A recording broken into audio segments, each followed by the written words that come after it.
Hello दोस्तों, विद्या coaching classes में स्वागत है। दोस्तों आज के वीडियो में हम लोग पढ़ने वाले हैं कक्षा 12 की ऑर्गेनिक केमिस्ट्री का सबसे मोस्ट इम्पोर्टेंट चैप्टर दोस्तों, जिसका नाम है हैलो एल्केन। दोस्तों हैलो एल्केन के हम लोग 3 वीडियो को पढ़ चुके हैं। अगर आप उस वीडियो को नहीं देखे हैं तो हमारे चैनल के प्लेलिस्ट में जाकर दोस्तों आप देख सकते हैं। और दोस्तों आज के वीडियो में हम लोग पढ़ने वाले हैं हैलो एल्केन यौगिकों में समावयवता, यानी दोस्तों बहुत ही मोस्ट इंपॉर्टेंट टॉपिक है। यहाँ से प्रश्न एग्जाम में जरूर देखने को मिलता है आपके बोर्ड के एग्जाम में। तो दोस्तों आइए समझते हैं समवयवता क्या होता है। तो दोस्तों समवयवता किसे कहते हैं? ऐसे यौगिक जिनके अणु सूत्र समान परंतु संरचना सूत्र भिन्न भिन्न होते हैं, वे यौगिक एक दूसरे के समायवी कहलाते हैं तथा इस घटना को समवयवता कहते हैं। तो दोस्तों समवयवता जो हैलो एल्केन वाले यौगिक होते हैं 3 प्रकार के प्रदर्शित करते हैं। तो दोस्तों पहला होता है आपका श्रृंखला समवयवता, जिसको कहा जाता है चेन आइसोमरिज्म। और दोस्तों दूसरा होता है स्थान समवयवता और तीसरा होता है प्रकाशिक समवयवता। दोस्तों तीनों को इस वीडियो में हम लोग कवर करने वाले हैं, बिल्कुल आसान तरीके से पढ़ेंगे, इसलिए लास्ट तक इस वीडियो में बने रहिएगा। तो दोस्तों आइए पहला नंबर हम लोग देखते हैं, श्रृंखला समवयवता क्या होता है। तो दोस्तों श्रृंखला समवयवता किसे कहते हैं? जिसमें कार्बन श्रृंखला में भिन्नता के कारण उत्पन्न समवयवता को दोस्तों श्रृंखला समवयवता कहते हैं। मतलब कार्बन श्रृंखला में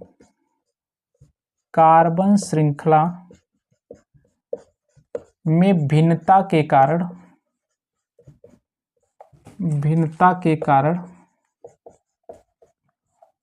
उत्पन्न समवयवता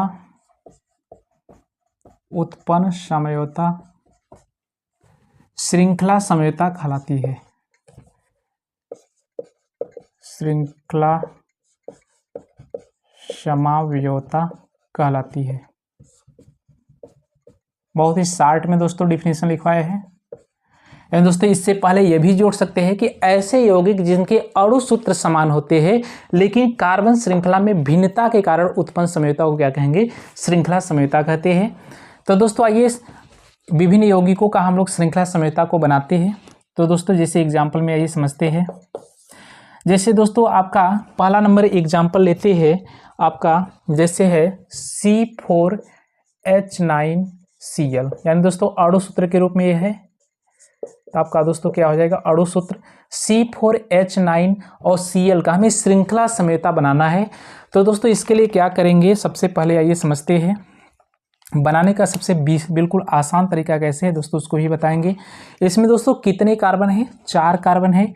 तो इस तरह दोस्तों करेंगे 1 2 3 और 4, और दोस्तों इसके साथ Cl जोड़ देंगे। अब सबको सिंगल बॉन्ड से दोस्तों जोड़ेंगे। अब दोस्तों इसके बाद में हम लोग हाइड्रोजन परमाणु को जोड़ेंगे। पहले हम लोग इस तरह बनाएंगे। अब दोस्तों क्लोरीन जिस कार्बन से जुड़ा है वह कार्बन एक कार्बन से जुड़ा है, यानी कि 1 डिग्री है। तो दोस्तों जो यौगिक 1 डिग्री है तो 1 डिग्री में ही होना चाहिए, 2 डिग्री नहीं होना चाहिए। तो दोस्तों दूसरा क्या बनेगा? इस क्लोरीन को दोस्तों इस कार्बन को दोस्तों इस कार्बन से जोड़ देते हैं।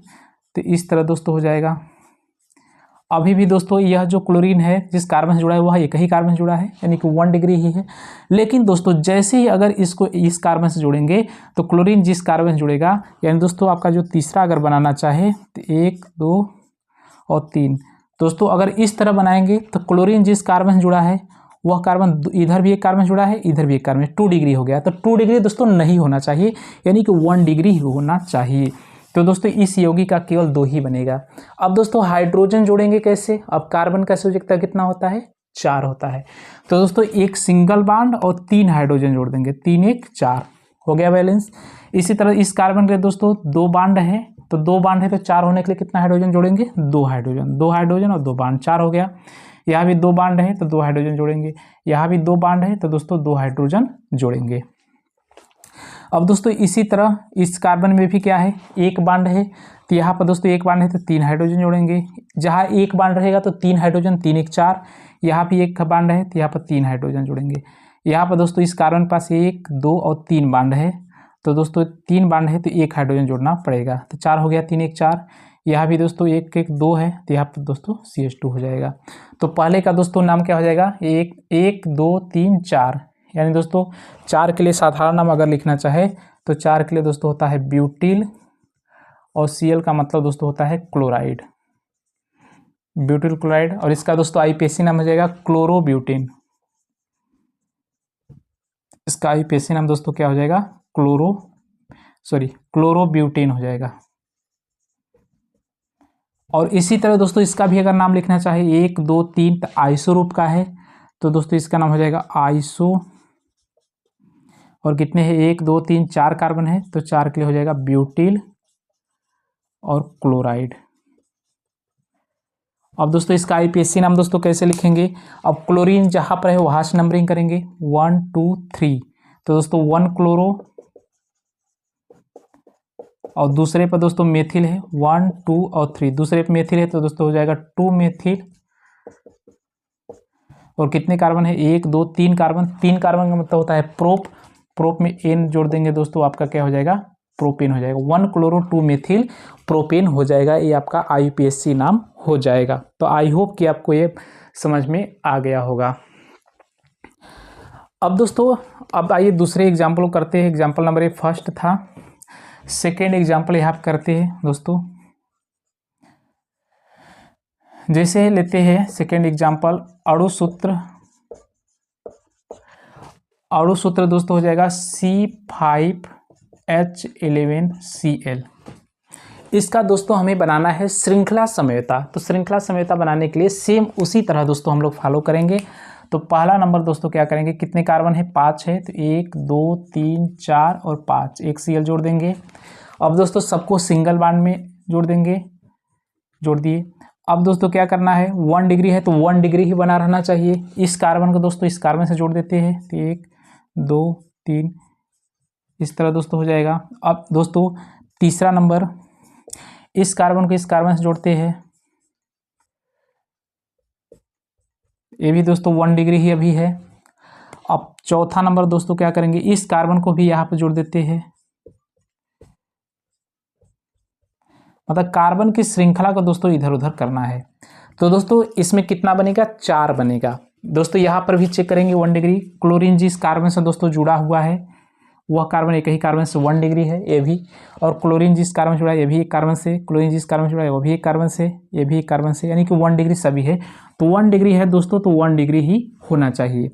अब हाइड्रोजन जोड़ेंगे, 1 बांड है तो 3 हाइड्रोजन, तो यहाँ पर 2 बांड है तो 2, ये भी 2 बांड है तो 2, यहाँ भी दोस्तों 2 हो जाएगा, यहाँ भी 2।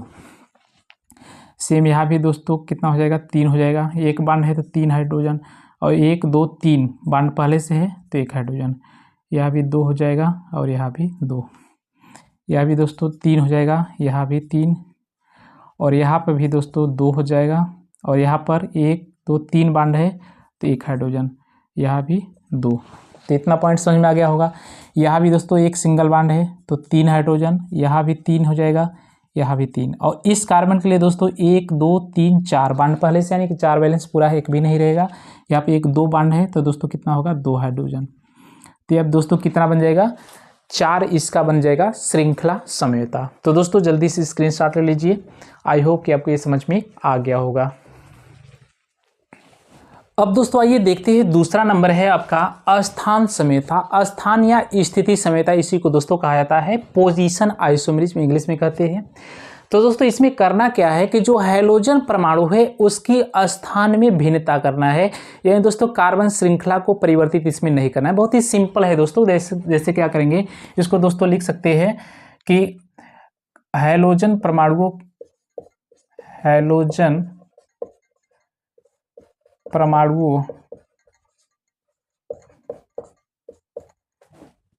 के स्थान में, हैलोजन परमाणु के स्थान में भिन्नता होने के कारण उत्पन्न समयोता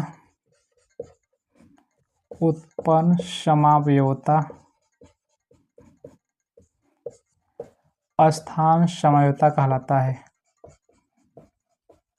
अस्थान समयोता कहलाता है। जैसे दोस्तों एग्जाम्पल के जरिए ये समझते हैं। जैसे पहला नंबर है अणुसूत्र C4H9 और Cl। हैलोजन का मतलब दोस्तों क्लोरीन, ब्रोमीन, आयोडीन, तीनों में से कोई हो सकता है। तो दोस्तों इसका जैसे बनाते हैं पहला नंबर, तो कितने कार्बन है, 4 है, तो 1 2 3 और 4, यहाँ पर दोस्तों क्लोरीन जोड़ देंगे और सबको सिंगल बॉन्ड से। अब दोस्तों क्या करेंगे, इन कार्बन को छेड़छाड़ नहीं करना है, जैसे है वैसे ही रहेगा। अब दोस्तों क्लोरीन के इधर उधर करना है, तो दोस्तों यहाँ पर क्या हो जाएगा, 1 2 3 और फिर 4, क्लोरीन को यहाँ पर जोड़ देंगे Cl। अब 2 ही बनेगा। अगर दोस्तों यहाँ पर जोड़ेंगे तो इधर से दूसरा पोजीशन क्लोरीन का हो जाएगा, जो इधर से, मतलब यही यौगिक बनेगा। तो दोस्तों C4H9Cl वाले यौगिक का 2 स्थान समेता बनेगा। अब दोस्तों हाइड्रोजन जोड़ते हैं, यहाँ पर 3 हो जाएगा, यहाँ पर 2 हो जाएगा, यहाँ भी दोस्तों 2 हो जाएगा और यहाँ भी 2। सेम यहाँ भी दोस्तों कितना होगा, 3 होगा, फिर 2 होगा, फिर दोस्तों यहाँ पर 1 2 3 4 हो गया, एक ही होगा, और यहाँ पर दोस्तों कितना हो जाएगा, 3 हो जाएगा। तो पहले का नाम दोस्तों क्या हो जाएगा, 1 2 3 4 है, तो दोस्तों इसका नाम हो जाएगा ब्यूटिल, और Cl का मतलब दोस्तों हो जाएगा क्लोराइड, ब्यूटिल क्लोराइड, या दोस्तों इसका आईपीएसी नाम हो जाएगा क्लोरोब्यूटेन। इसका आईपीएसी नाम दोस्तों क्या हो जाएगा, क्लोरोब्यूटेन हो जाएगा। इसी तरह दोस्तों इसका साधारण नाम क्या हो जाएगा, CH, यानी दोस्तों 2 डिग्री है, तो यहाँ आप लिख सकते हैं द्वितीयक, और 1 2 3 4 है, तो दोस्तों ब्यूटिल और क्लोराइड, द्वितीयक ब्यूटिल क्लोराइड।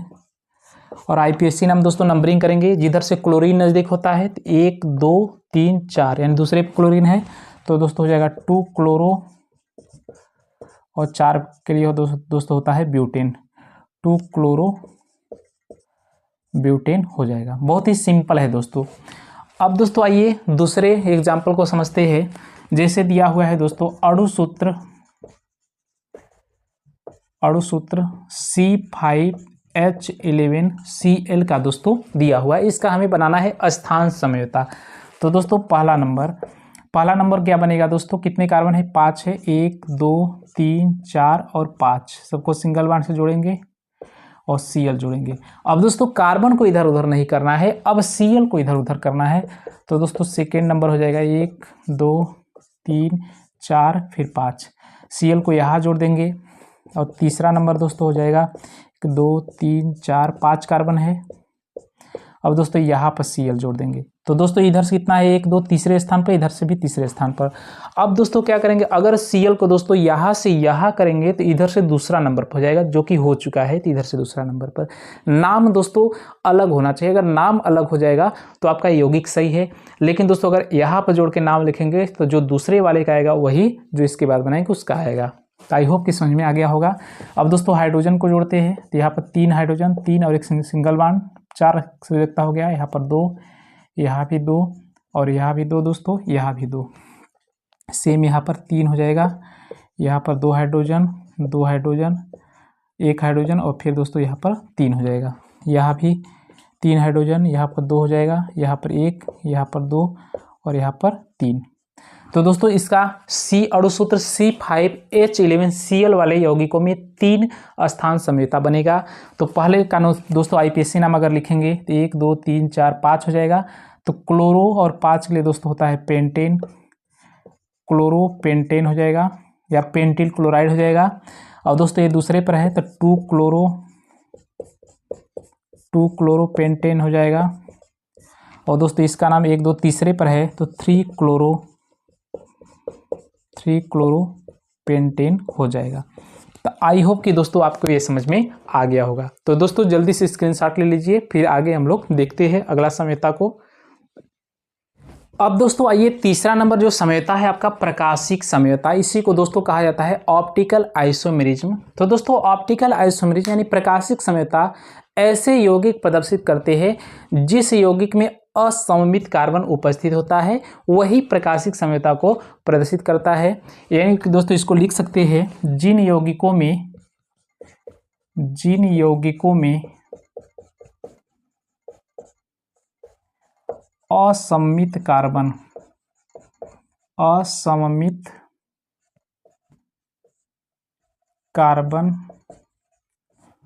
उपस्थित होता है प्रकाशिक समयोता को प्रदर्शित करता है, प्रकाशिक समयोता को प्रदर्शित करता है। असममित का मतलब दोस्तों क्या होता है, जिस कार्बन के साथ जुड़ा हुआ परमाणु या समूह चारों अलग अलग होना चाहिए वो प्रकाशिक समयता हो, सॉरी दोस्तों ये आपका असममित कार्बन होगा। जैसे कोई कार्बन है इसके साथ चारों अलग अलग, जैसे X जुड़ा है तो Y जुड़ा है, Z जुड़ा है, W, यानी कि दोस्तों चारों क्या है, अलग अलग है। तो इस कार्बन को दोस्तों क्या कहेंगे, असममित कार्बन कहेंगे, असममित कार्बन। तो दोस्तों असममित कार्बन किसे कहते हैं, ऐसे कार्बन परमाणु जिससे जुड़ा हुआ अन्य परमाणु या समूह चारों अलग अलग होता है तो उस कार्बन को असममित कार्बन कहते हैं। तो दोस्तों इसमें जो हैलो एल्केन वाले यौगिकों में केवल एक ही आपका जो यौगिक है वह प्रकाशिक समयता को प्रदर्शित करता है। जैसे दोस्तों उस यौगिक का नाम है आपका, याद रहिएगा दोस्तों, 2-क्लोरोब्यूटेन है। यानी दोस्तों इसमें एक ही यौगिक है जिसका नाम है 2-क्लोरोब्यूटेन। एग्जाम्पल में समझते हैं, 2-क्लोरोब्यूटेन, 2-क्लोरोब्यूटेन। तो 2-क्लोरोब्यूटेन का सूत्र दोस्तों क्या हो जाएगा, कितने कार्बन है, 4 कार्बन है। तो दोस्तों CH3 फिर CH2 फिर CH, यहाँ पर दोस्तों क्लोरीन, फिर यहाँ से CH3, यही प्रदर्शित करेगा। और बाकी जितना भी यौगिक है कार्बन के साथ 2 सेम हाइड्रोजन होने के कारण नहीं प्रदर्शित करेगा। तो दोस्तों यहाँ पर इस कार्बन को अगर चेक करेंगे तो 3 हाइड्रोजन सेम हो गया जो प्रदर्शित नहीं करेगा असममित कार्बन। लेकिन इस कार्बन को दोस्तों देखेंगे तो हाइड्रोजन हो गया, CH3 हो गया, हाइड्रोजन को यहाँ पर जोड़ सकते हैं। यानी दोस्तों ए भी अलग है, दोस्तों ए भी अलग है, ए भी अलग है और ये भी अलग है। तो दोस्तों ये प्रकाशिक समयता को प्रदर्शित करेगा। तो दोस्तों इस कार्बन को क्या कहेंगे, असममित कार्बन कहेंगे। इस कार्बन को दोस्तों क्या कहेंगे, असममित कार्बन कहेंगे। तो असममित कार्बन दोस्तों पता चल गया कौन है, ये प्रकाशिक समयता प्रदर्शित करेगा। तो दोस्तों इसको कैसे लिखेंगे, पलट के इस तरह से लिखेंगे। यानी दोस्तों इसको ऐसे पलट देंगे तो यहाँ से दोस्तों हो जाएगा आपका CH3 और इधर दोस्तों Cl और इधर H हो जाएगा और यहाँ से दोस्तों CH2 फिर यहाँ से CH3। अब इसके लिए दोस्तों क्या करेंगे, यहाँ पर एक मिरर रखेंगे यानी कि दर्पण, यानी कि दोस्तों दर्पण रखेंगे। अब दोस्तों इसका प्रियॉरिटी क्रम निर्धारित करते हैं। यानी प्रियॉरिटी क्रम दोस्तों निर्धारित करने का तरीका है परमाणु क्रमांक। जिसका परमाणु क्रमांक ज़्यादा होगा उसको प्रियॉरिटी नंबर 1 देंगे। अगर परमाणु क्रमांक सेम हो जाएगा तो दोस्तों परमाणु भार के आधार पर करेंगे। तो क्लोरीन के दोस्तों कार्बन के साथ क्लोरीन जुड़ा है, कार्बन जुड़ा है, कार्बन जुड़ा है, फिर हाइड्रोजन जुड़ा है, तो सबसे ज़्यादा परमाणु क्रमांक क्लोरीन का होगा, तो इसका प्रियॉरिटी नंबर 1 हो जाएगा। अब दोस्तों इसके बाद ये भी कार्बन जुड़ा है, ये भी कार्बन, तो परमाणु क्रमांक दोनों कार्बन का सेम हो गया। तो अब दोस्तों परमाणु भार देखेंगे तो इसमें दोस्तों कार्बन 2 जुड़ा है तो परमाणु भार इसका क्या हो जाएगा, ज़्यादा हो गया, तो इसका प्रियॉरिटी नंबर 2 हो जाएगा और इसका दोस्तों प्रियॉरिटी नंबर 3 हो जाएगा और इसका 4 हो जाएगा। तो 1 2 3 मतलब कैसे है दोस्तों, क्लॉकवाइज है, मतलब इस तरह से 1 2 3 ऐसे जा रहा है। तो घड़ी की सुई की दिशा में दोस्तों क्लॉकवाइज होता है। अब जब इसको दर्पण के सामने रखेंगे तो दोस्तों एक ऐसा बनेगा, यहाँ से दोस्तों आप याद रख सकते हैं कार्बन है तो जो दूर है दर्पण के नज़दीक है तो नज़दीक बनेगा इमेज, और जो दूर है तो दोस्तों दूर बनेगा, और ऊपर का सेम ऊपर ही बनेगा, और दोस्तों जो नीचे है इसका नीचे बन जाएगा CH2 और दोस्तों CH3। अब इसके आधार पर दोस्तों करेंगे तो क्लॉकवाइज को एंटी क्लॉकवाइज में करना चाहिए तभी प्रकाशिक समयता प्रदर्शित करेगा। तो दोस्तों 1 हो जाएगा और इसका प्रियॉरिटी नंबर 2 हो जाएगा और इसका दोस्तों 3 हो जाएगा। तो 1 2 3 ऐसे हो रहा है, यानी दोस्तों इस तरह से हो जाएगा। यानी दोस्तों जो दर्पण में क्लॉकवाइज है उसको एंटी क्लॉकवाइज में कर देगा तो वही प्रकाशिक समयता को प्रदर्शित करेगा। तो दोस्तों इसको क्या कहेंगे, दक्षिणावर्त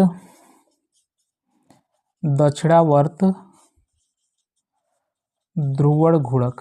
इसको दोस्तों क्या कहेंगे, दक्षिणावर्त ध्रुवण घूर्णक, या इसी को दोस्तों कहा जाता है डेक्स्टो रोटेटरी यानी कि डी रूप कहते हैं, या इसी को दोस्तों डी का मतलब प्लस रूप भी कह सकते हैं।